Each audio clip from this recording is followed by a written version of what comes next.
अस्सलाम वालेकुम नाज़रीन, अपने हफ्तावार प्रोग्राम के साथ मैं राजा आतिफ जुल्फ़कार और मेरे साथ जियो न्यूज़ के सीनियर कॉरेस्पॉन्डेंट एजाज़ सईद आपकी खिदमत में हाजिर हैं। एजाज़ सईद साहब हमें वक्तन फ़वक्तन जो है वो बड़ी अच्छी अच्छी खबरें देते रहते हैं इसी प्रोग्राम के ज़रिए। तो शाह जी, आज हमारे जो नाज़रीन हैं उनको आप किस हवाले से बताएँगे? कुछ सुना है कि कुछ निगरान हुकूमत के मामलात शमलात भी चल रहे हैं, कुछ नाम भी ज़रा गर्द शेख व कबीना के बारे में बात हो रही है, फिर कुछ ये भी बात हो रही है कि क्या वो निगरान होगा सेटअप या कि अबूरी सेटअप होगा, उसके टर्ने और फिर बहुत बातें, बहुत सारी गॉसिप्स हैं। राय साहब बहुत शुक्रिया, आप बुलाते हैं, बड़ी मोहब्बत आपकी। राय साहब, निगरान सेटअप बनाया जा रहा है, उसके लिए नामों पर गौर किया जा रहा है। नाम कोई भी फाइनल नहीं है, मेरी इतलात के मुताबिक नाम कोई भी फाइनल नहीं हुआ है, क्योंकि नामों की जो फाइनलाइजेशन है वो शायद जो रवां माह है उसके एंड पे हो या अगला माह है उसके आगाज़ में हो। लेकिन जो कैंडिडेट्स हैं, जो ओहदा लेना चाहता है उसके लिए कोशा है, वो उन्होंने अपने घोड़े दौड़ाए हुए हैं। कोई वज़ीर-ए-आज़म बनना चाहता है तो उसने अपना नाम जो है वो प्रपोज़ किया हुआ है, कोई वज़ीर बनना चाहता है, कोई वज़ीर दाखिला, कोई वज़ीर ख़ज़ाना, तो ये काम अलग से चल रहा है। ये तो मामला ये है कि ये जो खुश उसलूबी से तय हो जाएगा मामला, क्योंकि ये जो गवर्नमेंट है इसकी वैसे तो मुद्दत 13 अगस्त को पूरी हो रही है, मोस्ट प्रोबेबली 13 अगस्त को या रवां माह के मिड तो हो चुका, एंड में किसी टाइम 1-2 दिन पहले, यानी कि जो 13 अगस्त है उससे कुछ पहले भी ये इसके जाने का इम्कान है। एक प्रपोज़ल है, उसमें कुछ आइनी तकाज़े भी हैं, तो कोई ये की जा रही है कि कुछ शायद आइनी तकाज़े भी पूरे किए जाएँ, आइनी जो तरामीम है वो भी शायद देखें मैं और आपके, शायद वो हो जाए। जो अगले 3 माह है, यानी कि मैं बात कर रहा हूँ कि ये जुलाई, अगस्त और सितंबर, ये पाकिस्तान की जो सियासत है इसके अहम तरीन 3 माह है, बड़े ट्रिकी महीने, अहम तरीन 3 माह है। वो इस वजह से राय साहब कि जो अगला इलेक्शन है उसकी जो हैयत बननी है, उसकी जो बुनियादें रखी जानी है, वो इन 3 माह में रखी जानी है। इन 3 माह में 2-3 अहम बड़े फैसले होने हैं। एक तो फैसला ये होगा कि निगरान हुकूमत मरकज़ में कौन सी होगी, और सूबे में जो सिंध है और बलूचिस्तान है उसमें कौन, पंजाब और केपी में तो शायद यही सेटअप जारी रहेगा, इसमें तो कोई शायद कोई बहाम नहीं है। एक बात तो ये कि निगरान वज़ीर आज़म कौन होगा, निगरान वज़ीर दाखिला कौन होगा, निगरान वज़ीर ख़ज़ाना कौन होगा, ये 3 ओहदे सबसे अहम है मरकज़ में, ये देखना है कि वो कौन होंगे। फिर दूसरे नंबर पे ये भी देखना है कि जो ISI है उसके जो चीफ़ है उनकी एक्सटेंशन होती है या नहीं होती, ये भी एक है। और अगर एक्सटेंशन नहीं होती, आपको पता है नवाज शरीफ साहब आमतौर पे एक्सटेंशन के ख़िलाफ़ हैं वो, लेकिन एट द सेम टाइम आपको ये भी याद होगा कि जनरल बाजवा के लिए जब कानून की एक्सटेंशन दी गई तो नवाज शरीफ साहब ने भी उसकी अप्रूवल दी थी कि वोट दे दें, और दे दिया था उनकी पार्टी ने वोट। तो देखना ये है कि एक्सटेंशन के हवाले से नदीम अंजुम साहब की एक्सटेंशन होती है या नहीं होती। शायद आपने खबर दी हुई है कि साहब भी राजी हैं कि सारे स्टेक होल्डर्स, आपने खबर दी हुई है कि सारे, सिर्फ मियां साहब को जी। तो अब ये देखना ये हो इन 3 महीनों में, ये भी बात है। ये तो हो गई ना एग्जेक्टिव की इतलात के निगरान हुकूमत कौन होगी, फिर ISI चीफ के हवाले से।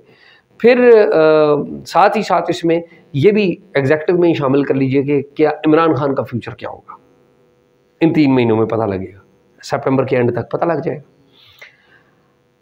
अब आ जाते हैं चौथी अहम बात, जो कि अगेन इससे लिंक्ड है, वो है अदालती मंजरनामा क्या होगा। चीफ जस्टिस उमर अता बंदयाल अपनी मुद्दत पूरी कर रहे हैं, नए काजी फ़ाइज़ ईसा आ रहे हैं। काजी फ़ाइज़ ईसा आएंगे तो क्या होगा, उनके आने में आपको पता है एक अरसे से, गुज़िश्ता 4-5 साल से बहुत दुश्वारियाँ, रोड़े अटकाए जा रहे हैं। क्या वो रोड़े एट दी 11th आवर किसी ज़लज़ले की सूरत में अटकाने की कोशिश तो नहीं की जाएगी? ये एक बहुत अहम मामला है जो कि पूरे सियासी मंजरनामे से जुड़ा हुआ है। काजी फ़ाइज़ ईसा अगर आ जाते हैं तो 3-4 चीज़ें तो बड़ी अहम होंगी। एक ये कि सुप्रीम कोर्ट की जो तश्कील है वो बदल जाएगी। सुप्रीम कोर्ट में जो जूनियर जजेज़ हैं राय साहब, वो चले जाएंगे। ये एक स्टेटेड पोजीशन है। ठीक है सर। और वो जो जूनियर जजेस हैं, क्या वो मौजूदा चीफ जस्टिस के साथ मिलकर काजी फाइज ईसा को आने देंगे? ये भी एक सवाल है ना। वो तो बका की जंग है। तो ये बड़ी मुश्किल एक सूरत हाल है। और अगर काजी फाइज ईसा आ जाते हैं तो फिर पंजाब की चीफ जस्टिस कौन होंगे? क्योंकि पंजाब की चीफ जस्टिस भी जाएंगे, ये तो तय बातें हैं ना। ठीक है, तो क्या पंजाब के जो चीफ जस्टिस हैं या और चीफ जस्टिस साहिबान हैं चारों सूबों के, वो कैसे इस सारी चीज़ को डाइजेस्ट करेंगे या क्या? शाह साहब, एक बड़ी इंपॉर्टेंट चीज़ है, मैं एक सवाल आपसे करना चाहता हूँ। क्या ये जो अब नेक्स्ट सेटअप आ रहा है, जिसको हम अमूमन लफ्ज़ इस्तेमाल करते हैं निगरान सेटअप, लेकिन कुछ खबरें ऐसी भी आ रही हैं कि शायद वो निगरान सेटअप ना हो, अबूरी सेटअप हो, यानी कि उसके पीरियड लंबा हो निगरान। राय साहब, बात यह है कि हमारे यहाँ चूँकि जमहूरियत इतनी मजबूत नहीं रही है, तो जब भी ऐसी सूरत, और अभी भी जमहूरियत को मिसाली हैसियत में तो मौजूद नहीं है हमारे यहाँ, तो ये ख़तरा जो है ना हमेशा रहता है इस मुल्क में कि निगरान सेटअप बुरी ना बन जाए, निगरान हुकूमतें कोई 2-2 साल के लिए बढ़ाने, ये रहता है। लेकिन मेरा जहाँ तक ख्याल है, एक सोच बिल्कुल मौजूद है और ये साथ खतरा भी मौजूद है, और खतरा भी मौजूद है कि चीफ जस्टिस होते हुए ये कैसे होगा? ये कैसे होगा? तो फिर इसका मतलब तो ये है कि अगर ये होना तो फिर काजी फाइज ईसा नहीं होगा, और अगर काजी फाइज ईसा आएंगे ये बात तय कर लें ना, पूरी सेटअप भी नहीं होगा। ये बात तय कर लें कि अगर निगरान हुकूमतें एक्सटेंड करनी है और अबूरी हुकूमत बननी है, तो फिर इसका मतलब काजी फाइज ईसा नहीं होंगे। तो मेरा ये ख्याल है कि एक तो निगरान हुकूमतें ही रहेंगी, थिंकिंग होगी, ये नहीं है कि थिंकिंग किसी तरफ नहीं है, बिल्कुल थिंकिंग है। ये जो पावर को मशवरे देने वाले लोग भी तो मौजूद रहते हैं, ठीक है।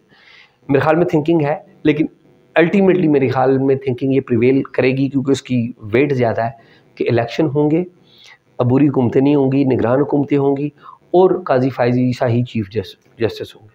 3 लोगों के नाम इस वक्त गर्दिश कर रहे हैं जो किसी न किसी लेवल पे ज़ेरो गौर हैं निगरान वज़ीर आज़म के लिए। एक नाम चल रहा है, कोई गौहर एजाज साहब है, बिजनेसमैन है, ठीक, बड़े, ठीक, उनका नाम चल रहा है, ठीक। दूसरा नाम चल रहा है आपके दोस्त साबिक principal secretary to prime minister Fawad Hasan Fawad का, ठीक। और तीसरा नाम चल रहा है मोहसिन जमील बेग का, ठीक, हमने पहले भी जिक्र किया। अब ये मुझे पता चला कि जो फवाद हसन फवाद और गौहर एजाज के नाम हैं, ये जो इन साइड पे जो डिस्कशन हो रही है हुक्मरान इत्तेहाद के अंदरूनी, वहाँ पे ये PDM की तरफ से इनके नाम पुट किए गए। अब वो अपने बाकी तादियों से पूछेंगे, फिर वो अपोजिशन वाला तो खैर मामले नहीं है। तो ये आपके पास ऐसी कोई क्या इतलात है? मेरे राय साहब, आपने जो नाम लिए हैं, ये ज़ाहिर है सोशल मीडिया पे भी ये बातें हो रही हैं, आपने भी ये बात की थी, ये बातें सुन रहे हैं, मेरे पास ऐसी इतला नहीं है।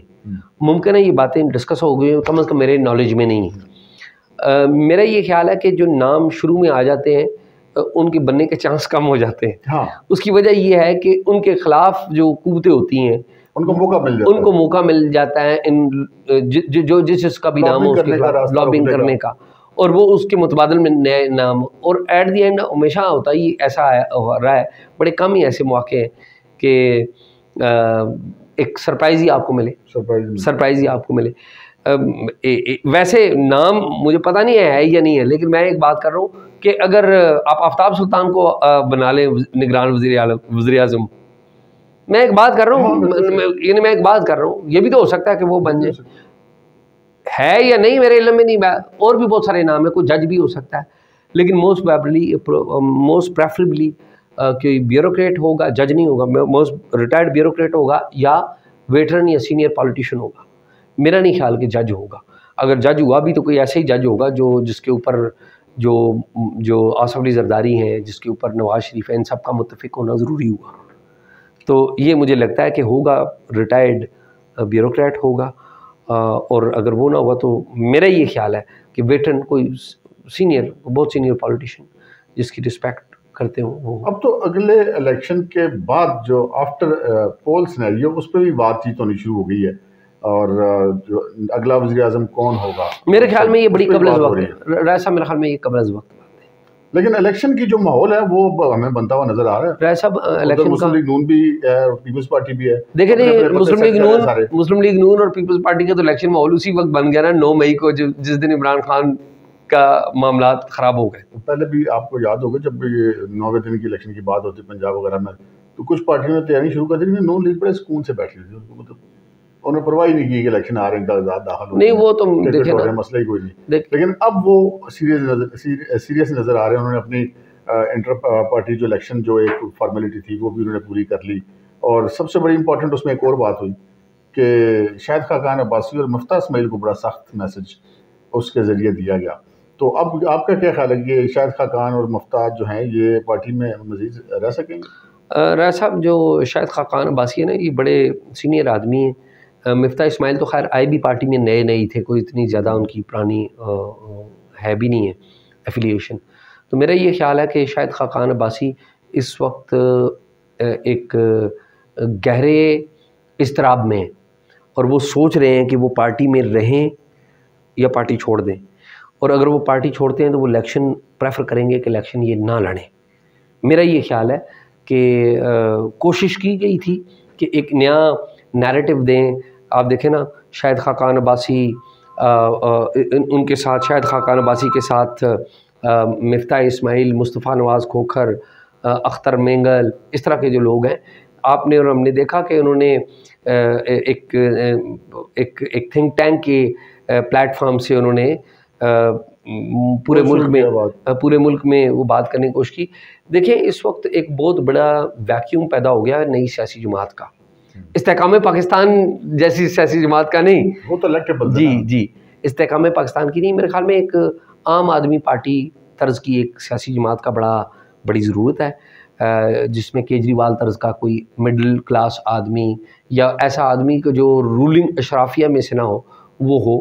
तो मुझे नहीं पता ये जमात बनेगी। कल वाला मुआहदा देखा होगा वज़ारत दाखिला का? जी मैंने देखा। उन्होंने बीच में डेलिब्रेटली, आई थिंक सो, जी उनका हक भी है कि वो उन्होंने ऐसे पॉइंट्स रखे हैं कि वो अगले इलेक्शन में जाके क्या सके कि देखें जी हम तो एक सियासी जमात और हम ये कर रहे हैं। और पहले वो अच्छे मतलब नोटेबल तादाद में वोट भी वो ले चुके हैं इससे पहले भी। राय साहब, मेरे ख्याल में जो ज़िमनी इंतखाबात जितने भी हुए हैं, जिनमें आपको पता है पाकिस्तान तहरीक इंसाफ जीतती रही है, या उससे पहले माजी के जो ज़िमनी इंतखाबात थे वो मुस्लिम लीग नून जीती रही है जब पीटीआई हुकूमत में थी। तो उसमें तो तहरीक लबैक पाकिस्तान ने कोई कामयाबी खातर खान नहीं ली है। मेरा नहीं ख्याल कि पंजाब के लोग मजहबी एतबार से या मजहबी सियासी जमातों को एक्सेप्ट करते हैं। ठीक है, इन्होंने एक जो बरेलवी तबका फ़िक्र है उसमें एक जान ज़रूर पैदा की है खादिम रिजवी ने और उनके बेटे ने, साद रिजवी ने। इनकी एक फॉलोइंग भी है, इसमें डाउट नहीं है। लेकिन मुझे नहीं लगता कि पंजाब के लोग मजहबी सियासी जमातों को इतना वेलकम करते हैं। नतीजा तो बात की बात है कि नतीजा क्या निकलता है। लेकिन अभी जो उन्होंने मुआहदा किया है, उस मुआहदे के नुकात जो बता रहे हैं कि वो अगले इलेक्शन की तैयारी कर रहे हैं। जी बिल्कुल शक, और इसमें कोई शक नहीं। लेकिन ना ये मुआहदा जो है वो आप ये कह लें कि एक तरफा मुआहदा है। ये मुआहदा टीएलपी के हक का है। टीएलपी के हक का, ठीक है। और आप देखें ना कि उस पर उनकी शुरा के अरकान दस्तखत कर रहे हैं और यहाँ पे फेडरल मिनिस्टर दस्तखत कर रहे हैं। तो ये एक तरफा। अच्छा, आखिर में एक हार्ड क्वेश्चन जो पिछले काफ़ी दिनों से एक बड़ा हार्ड क्वेश्चन है, हर आदमी जानना चाहता है कि इमरान खान और उनकी अहलिया बुशरा बीबी की गिरफ्तारी की बातें चल रही हैं। कभी पर लगता है कि वो हो रही है, कभी लगता है नहीं हो रही। आपका क्या ख्याल है? आपके पास क्या इन्फॉर्मेशन है सवाल? राय साहब, इमरान खान की गिरफ्तारी अब इतनी अहम नहीं रह गई। इमरान खान को पॉलिटिकली डिसमेंटल कर दिया गया है, ऐसा ही है। लेकिन मेरी मालूमात है, मुझे किसी ने बताया था, बड़े ज़िम्मेदार ने, कि इमरान खान साहब को गिरफ़्तार करेंगे। लेकिन इमरान खान साहब की गिरफ़्तारी के लिए एक चीज़ लाजमी है कि जो अदलिया है, आपको पता है अदलिया पे इल्ज़ामात भी लगते रहे, कि अदलिया की तरफ से जब एश्योरेंस मिलेगी ना कि हम रास्ते में रुकावट नहीं बनेंगे, तब गिरफ्तारी अमल में आएगी। एक बात। दूसरी बात यह है कि अगर वो एश्योरेंस नहीं मिलती है तो फिर नए चीफ जस्टिस का इंतज़ार किया जाए। और जो बुशरा बीबी बिल्कुल ही मेरा ये ख्याल है कि वो नोटिस को वाइड कर रही है, नहीं वो भी गिरफ्तार होंगे, वो दोनों गिरफ्तार होंगे। इसमें कोई, it's matter of time, it's not if and but, it's matter of time. बहुत बहुत शुक्रिया नाज़रीन, आपने एजाज़ सैयद की बात सुनी। एजाज़ सैयद ने बड़ी खुलकर आइंदा जो सेटअप बन रहा है वो अबूरी होगा, वो निगरान होगा, इस पे बात की, किसके नाम चल रहे हैं, और इमरान खान और बुशरा बीबी के हवाले से भी इन्होंने बात की, और शाहिद खाकान अब्बासी की फ्यूचर के हवाले से बात की। और अमूमन आपने देखा होगा कि जो हम इस प्रोग्राम में बात करते हैं, क्योंकि एजाज़ सैयद साहब तो हमारे कहने पर तशरीफ़ ले आते हैं इस प्रोग्राम के अंदर। आपको याद होगा कि तकरीबन 1 साल पहले एजाज़ सईद साहब ने इसी प्रोग्राम में वो कहा था कि इमरान खान की पार्टी के बेशतर रहनुमा पार्टी छोड़ देंगे, और आज वो इनका जो सियासी तज्ज़िया था वो दुरुस्त साबित हुआ। तो इस वजह से एजाज़ सईद का नाम जो है वो सियासी तज्ज़िये में ख़ासा मोतबर समझा जाता है। आज के लिए इतना ही। मुझे एजाज़ सईद को इजाज़त दीजिए। अल्लाह हाफ़िज़।